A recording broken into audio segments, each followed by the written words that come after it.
dwell in a house among his people. But now he has a home that's better than the first. It doesn't look like a building with a steeple. Now he's living in the people of the church. Brick after brick, God is building his temple. Brick after brick, he's making it strong.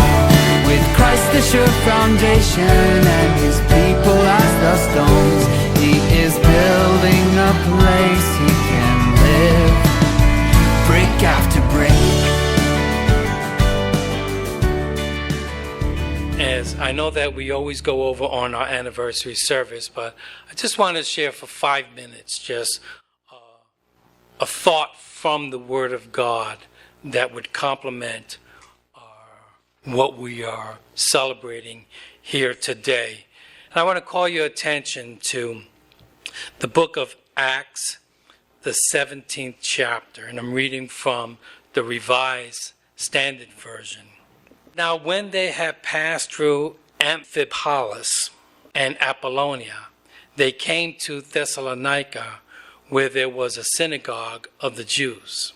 And Paul went in, as was his custom, and for 3 weeks he argued with them from the Scriptures, explaining and proving that it was necessary for the Christ to suffer and to rise from the dead, and saying, "This Jesus, whom I proclaim to you, is the Christ." And some of them were persuaded and joined Paul and Silas, as did a great many of the devout Greeks, and not a few of the leading women. But some Jews were jealous, and taking some wicked fellows of the rabble, they gathered a crowd, set the city in an uproar, and attacked the house of Jason, seeking to bring them out to the people. And when they could not find them, they dragged Jason and some of the brethren before the city authorities, crying, "These men who have turned the world upside down have come here also."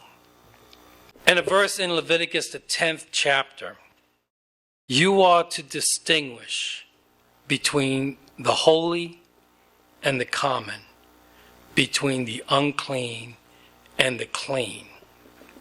From those two verses, these men who have turned the world upside down, I want to share the thought, poised to make a difference. Poised to make a difference. As we look through our history, and we've seen some of the ups and downs of the brick church, the close calls that the church had, the near misses to actually closing. When we look around in our society, it is not impossible for a church to close. There have been churches that have gone out of business. There have been churches that are no longer here for a variety of reasons. But it is possible for a church to close. And that should send a caution to us to know that the privilege to be here is not an automatic promise. There is nothing saying we have to be here or that we are going to be here. As we look, we've had our share of close calls. When we had the fire in 1971, it shut down the building for many years. As I was researching it, it was reported that it was around 20 years that they were unable to use this building. The congregation stayed together in meeting in different houses, but they almost lost the building. Over 300 plus years of the brick church, we're well aware that there were times when the congregation had their close calls, where it looked like their journey, our journey, was going to come to an end. And like I said, there may be various reasons for that. Maybe it's the way we came across during that season. Maybe we were just a little too strong. Maybe individuals of the church just didn't have the right attitudes about their church. Maybe it just wasn't enough of a priority in their lives.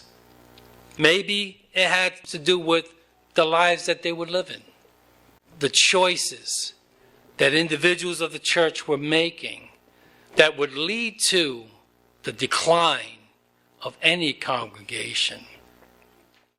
In our story here, the Church of Jesus Christ is expanding into barren lands. Churches are being established. Congregations are being formed in the streets, in the houses, and in synagogues.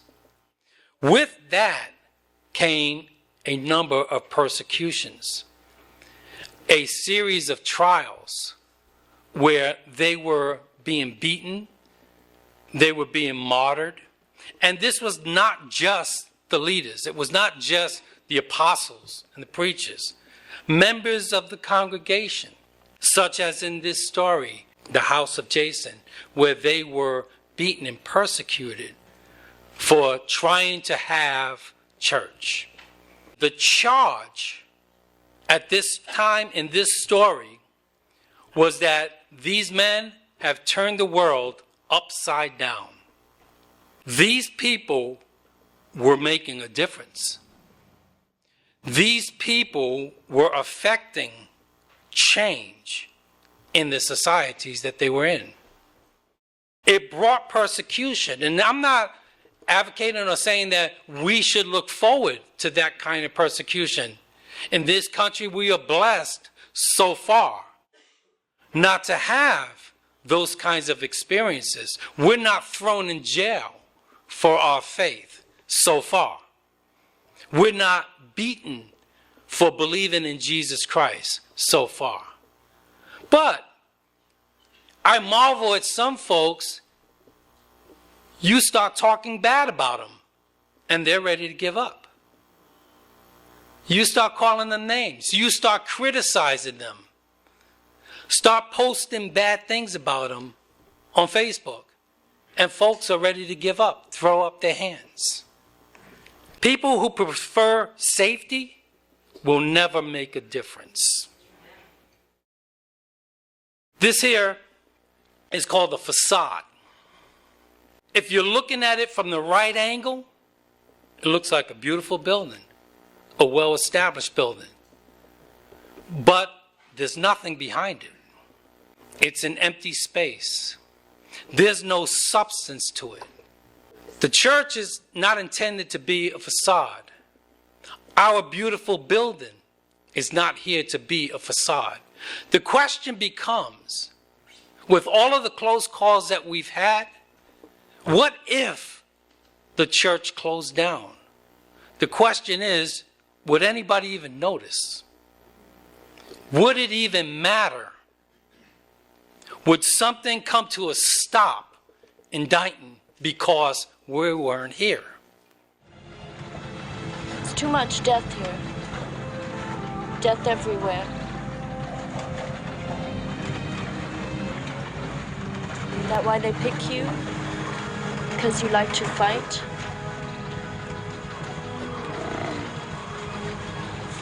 I'm expendable. Expendable. What mean expendable? It's like if someone invites you to a party and you don't show up, it doesn't really matter.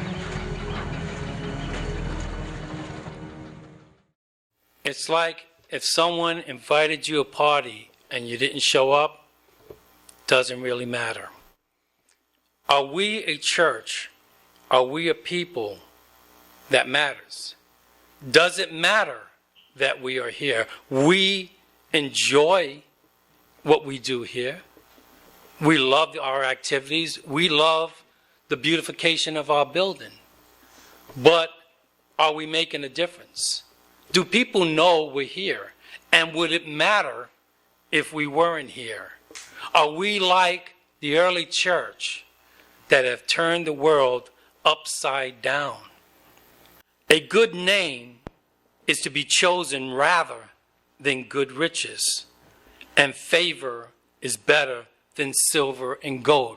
What is our reputation in our society? How do people view us? How do they see us? Not how we see ourselves. How do they see us? Are we attractive to the people that we're trying to reach? Or are we just obnoxious Christians who people don't want to bother with, who nobody wants to even talk to because we're self-righteous, we're full of judgment and condemnation, and nobody wants to come near us? Is that our reputation? Is our reputation a group of people that is not touched by the abuses and the troubles that people go through, unaware of hurting people that are around us, unaware of hurting people that might be here among us? Is that who we are? Are we a people who have no comment when others are shamed and bullied politically, in the workplace, in the neighborhoods? Are we a people that are uninterested in people that are suffering, less fortunate than us? Are we even aware? Do we even know where they are, who they are? In our society, we have seen a rise in racism and violence, and I predict that you're going to see so much more in the years to come. Where will we be when that happens? And for those of us who feel like, yeah, that's on the news, you don't hear about that kind of stuff around here. This happened right down the block from where we are right now. This happened on Center Street, right where our church stands. So for those who think that this is in the distance, that this isn't around us, be it known, it is at our doorstep. It is here and present. Will we be a church that closes our eyes to it, chooses not to get involved, chooses not to have a say about these kinds of things? People who prefer comfort will never make a difference. The law was brought so that the trespass may increase. But where sin increased, grace increased all the more. A church of Jesus Christ that is being led by the Spirit and the power of God, the world is no match for such a church. We are here to make a difference. We are here to be heard. We are here to be known. It's not about how long we've been here. It's about what we are doing since we've been here. We can celebrate and boast that we've been here for 300 years where others have failed, but that's not what matters. What matters is what you are doing with the time that God has graced you with. Jesus puts it this way: you are the salt of the earth, but if the salt has lost its taste, how shall its saltiness be restored?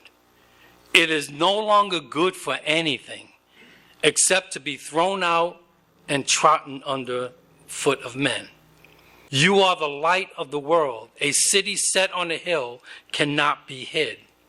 Nor do men light a lamp and put it under a bushel, but on a stand, and it gives light to all in the house.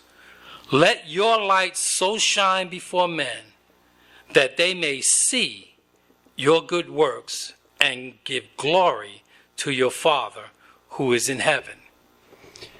It doesn't matter where you started. It matters where you finish. God, make us a church that matters. Make us a church that would be missed if we weren't here. Brick after brick, God is building his temple. Brick after brick, he is making it strong. With Christ the sure foundation and his people as the stones, he is building a place